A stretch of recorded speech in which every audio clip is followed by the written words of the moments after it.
Ok, salut tout le monde. Bon, il était enfin grand temps que je fasse cette vidéo pour vous expliquer, parce que je vous fais un peu tourner en bourrique sur Instagram, à faire la meuf mystérieuse et tout, parce que vraiment, il y a vraiment du lourd qui arrive et il va falloir que je vous explique ici. Comme je vous avais promis, je vous avais dit que j'allais l'expliquer sur YouTube. YouTube, pardon, sorry, my bad. Pour ceux qui ne me connaissent pas, je m'appelle Marie et je suis coach sportive. Donc là, actuellement, je suis sur Paris, mais j'ai passé mon BPGEPS à Montpellier. De toute façon, j'hésiterai pas à faire une vidéo dessus. Si ça vous intéresse, dites-le moi dans les commentaires. Et sans plus tarder, les gars, je vous balance les stories.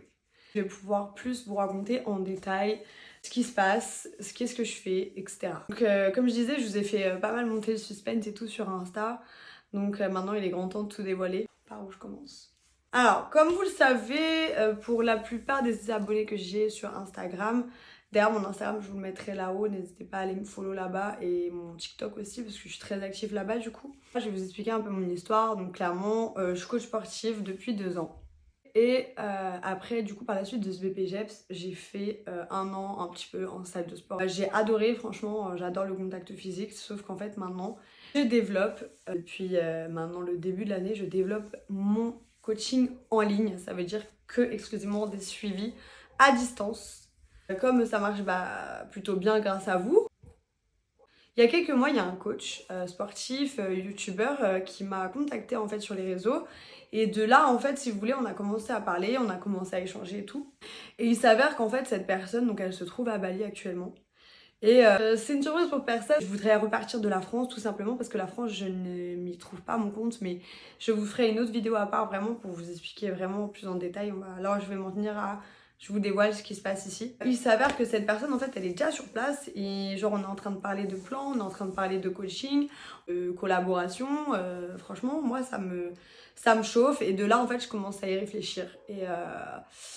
Et on va dire que ça s'est passé peut-être au mois de mai, tout ça. Donc par rapport à cette personne, donc ce youtubeur, en fait ça a fait que du coup moi mon envie de partir était déjà présente. J'étais déjà en train de lancer mes coachings en ligne, j'étais déjà en train de bosser sur mon business en fait en ligne. Et en fait de là ça a juste accéléré les choses. J'ai pris un peu de recul et tout parce que c'est pas une décision qu'on prend comme ça à chaud. En fait il se trouve que lui, il était à Bali depuis... Je dirais 2 mois, ça faisait à peu près 2 mois qu'il était à Bali. Voilà, et moi ça me chauffait grave. Mais franchement j'ai pris quand même du temps pour réfléchir. Sachant qu'à côté de mes coachings que je développais, forcément pour faire grossir mon business, grossir ma clientèle, il me fallait quand même de l'argent pour que je puisse avoir un vrai salaire, avoir de quoi vivre, puis enfin, normal.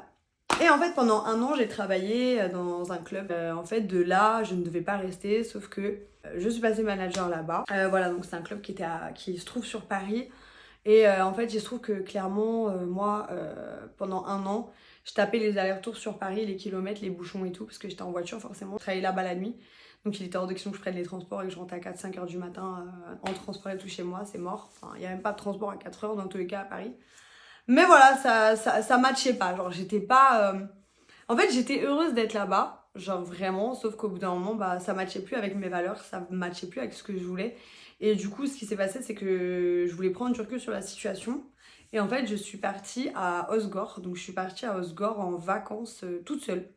J'ai pris ma voiture, donc Agnès. Voilà, Agnès, c'est ma voiture. Je suis partie à Osgore toute seule, comme ça, sur un coup de tête, genre, meuf qui pète un câble. Et en fait, quand j'étais à Osgore, je vais pas dire j'ai eu une révélation parce que ça fait trop genre gourou machin faux. C'est pas une révélation, c'est clairement des projets que j'avais depuis longtemps. Et en allant en fait là-bas, en étant toute seule, dans un mood de sport, dans un mood de surf, en fait je me suis dit mais c'est trop ma vibe. Ok là Marie c'est bon, tu vois que tu kiffes, tu vois que t'es en train en plus de développer ton business correctement. Pourquoi t'es encore là? Genre arrête de flipper, c'est sûr que donner une démission alors que j'étais quand même bien payée là-bas c'est dur. Mais en même temps je me dis je peux pas faire ça toute ma vie. Et maintenant il est temps de se lancer et surtout que j'avais vraiment une opportunité avec cette personne. En fait, savoir c'est qui la personne. Hein. Je sais pas si je vous le dis là ou si je vous le dis dans une autre vidéo. Je suis archi relou. Donc c'est un coach qui est très connu sur TikTok et sur YouTube. Je crois que franchement c'est pour moi, des Français qui est le plus connu sur TikTok. Dites-moi dans les coms à qui vous pensez parce que franchement ça m'intéresse d'avoir votre avis. J'ai décidé de partir à Bali le 16 octobre. Il me reste 1 semaine, donc j'ai 1 semaine pour tout faire. Vendre ma voiture, régler tous les derniers papiers. En fait, toute la dernière paperasse, tous les derniers trucs et tout. Coacher les gens la journée et travailler la nuit, c'est vraiment très dur psychologiquement. Par contre, c'est ça qui a fait que à l'heure d'aujourd'hui, je peux me permettre de partir sereine parce que j'ai développé en fait à côté mon business et parce que j'ai réussi à mettre de l'argent de côté pendant un an, le temps où j'étais là-bas. J'ai fait que travailler en fait là pendant un an. Je faisais pas trop de sorties, je dépensais pas mon argent. Clairement là j'ai fait attention et tout parce que je sais que j'avais un projet et je savais que ça allait prendre du temps peut-être un petit peu cette étape d'économiser et tout. Mais j'ai fait en sorte de pas céder au plaisir immédiat parce que je savais derrière en fait les enjeux.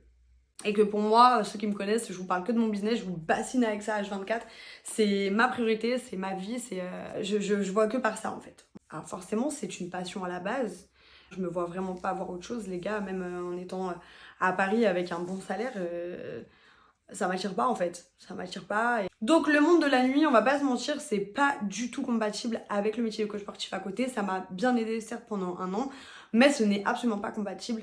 Malgré ça, franchement, j'ai réussi à tenir des entraînements, j'ai réussi à m'entraîner correctement, à manger correctement, à tenir mes diètes, mais j'étais très fatiguée. Donc là, ça veut dire que cette année, j'ai fait une prise de masse, mais c'était un petit peu dur. Parce que déjà, quand tu fais une prise de masse et que tu pousses fort à la salle, ça te demande beaucoup d'énergie. Alors là, imaginez les gars avec un travail de nuit. Et quand je vous dis travail de nuit, c'est pas genre j'arrivais à 23h et je repartais à 5h. C'est genre j'arrivais, je faisais les ouvertures par exemple, j'arrivais à 16h là-bas. Donc je partais de chez moi à 14h parce que les bouchons et tout sur Paris c'est un enfer. Le temps de me garer et tout ça, franchement voilà, c'était une dinguerie. J'arrivais à 16h, j'ouvrais.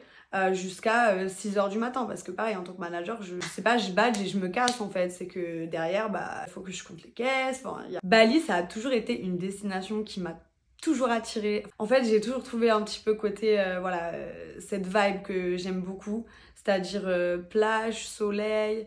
En même temps, là-bas, il y a beaucoup de coachs sportifs, il y a beaucoup de sportifs et ça va me tirer énormément vers le haut et c'est ça dont j'ai besoin en ce moment. Ça veut dire qu'en fait, j'ai un groupe d'amis ici que j'aime de tout mon cœur, qui sont vraiment des amis en or. Sauf que je ne suis en accord avec personne par rapport à mes objectifs professionnels et ça, c'est compliqué, je le ressens au quotidien. Parce que moi, je vais pas pouvoir parler de choses et je vais pas avoir forcément des gens autour de moi, justement, qui vont m'élever dans ce domaine-là parce que quand je vais parler de ça à des amis d'enfance, par exemple, bah, eux, c'est normal, ils ne comprennent pas. Et c'est ce qui est tout à fait normal, encore une fois. Mais moi, je ressentais le besoin d'avoir ce genre de personnes autour de moi. Et je pense que ça va m'aider dans mon business, ça va m'aider professionnellement, ça va m'aider même moi dans ma vie personnelle, ça va m'aider à grandir, ça va m'aider à plein de choses. Je ne vois que du positif à cette situation. Ah, maintenant, qu'est-ce que je peux vous expliquer de plus parce que j'ai pas envie que cette vidéo elle fasse non plus 25 minutes. Et en tout cas, les gars, c'est une aventure de fou. C'est pour ça que là, je lance ma chaîne YouTube. Je vais mettre plein de choses en place. Je pense que je vous annoncerai ça sur les réseaux, sur Instagram, TikTok, plus Insta, où je vous dirai vraiment quand est-ce que je vais poster. Et parce que là, il va falloir que je trouve une cadence parce que I'm new in the game, guys. En quelques semaines avant de donner ma lettre de démission, par exemple, j'avais des maux de ventre, je me sentais pas forcément bien. Et ce qui est normal parce que c'est quand même une grosse décision, un changement de vie. Maintenant, la seule chose que je peux vous dire, les gars, c'est vraiment ce que tout le monde va vous rabâcher, mais c'est la vérité, c'est croyez en vous. Croyez en vous. Et vous faites du bon travail, vous êtes dégourdi, il n'y a pas de raison en fait que vous n'attirez pas les bonnes personnes ou que ça ne marche pas pour vous. Non, c'est sûr que le milieu du fitness, il y a beaucoup de personnes, mais je pense que pour moi, chacun est bon dans son domaine, chacun a ses points forts et tout ça. Tout ce que je peux vous dire maintenant, c'est que je suis hyper excited et que cette semaine, elle va passer vite, mais en même temps, je pense que je vais la trouver longue. Parce que ça y est, c'est le départ et c'est maintenant en fait. Je voulais tous vous remercier pour votre soutien parce que ces derniers temps, ça a été vraiment... j'ai beaucoup moins posté parce que j'ai beaucoup moins de temps parce qu'en fait, du coup, comme je travaillais la nuit, j'avais vraiment, sur la fin, j'enchaînais vraiment des horaires de fou. Par exemple, j'avais eu 8 jours de boulot avec une seule journée de repos quoi. Et franchement, j'étais très fatiguée ces derniers temps. C'est pour ça que lors de mes stories Instagram, je vous expliquais les gars que, je vous remercie plutôt de votre patience et que je postais pas en ce moment parce que clairement j'étais dans un état de fatigue qui est pas possible. J'arrivais à peine à aller m'entraîner la dernière semaine, ça a été chaud. Mais voilà, moi, à partir du moment où clairement j'ai donné ma lettre de démission, je me suis sentie tout de suite mieux, c'était devenu tout de suite plus limpide. Et là, en fait, les choses, elles se sont mises en place toutes seules. Et honnêtement, je pense que je vous ferai une petite vidéo avec la personne en question quand je serai à Bali, du coup, quand je vais arriver. Parce que j'ai pas... Non, je vais pas vous dire qui c'est, vous allez voir. Genre, je veux garder cet effet de surprise qui vous saoule, mais en même temps qui va vous mettre dans l'ambiance, les gars. Je vous ai tout dit. Donc, n'hésitez pas à me follow. Je vous invite aussi à me suivre donc, sur mes réseaux, mettre là et là. Lâchez vos idées dans les commentaires si vous avez les idées de savoir qui je rejoins à Bali. Je pense que la prochaine vidéo que je vous filmerai, je serai en direct de Bali du coup. Je vous en dirai plus sur mon parcours aussi parce que là en fait c'était vraiment une vidéo pour vous annoncer tout ça. On arrive à la fin de cette vidéo, j'espère qu'elle n'aura pas été trop longue mais franchement je pense pas, j'essaie d'abréger, de condenser, activer la petite cloche pour les notifications comme ça, hop, dès que je sors une vidéo vous êtes au courant. Et aussi j'espère que vous m'entendez bien parce que j'ai pas encore mon micro, ça va arriver. J'ai un micro qui doit arriver. Changez rien, continuez à donner la force et on se voit à Bali la mif.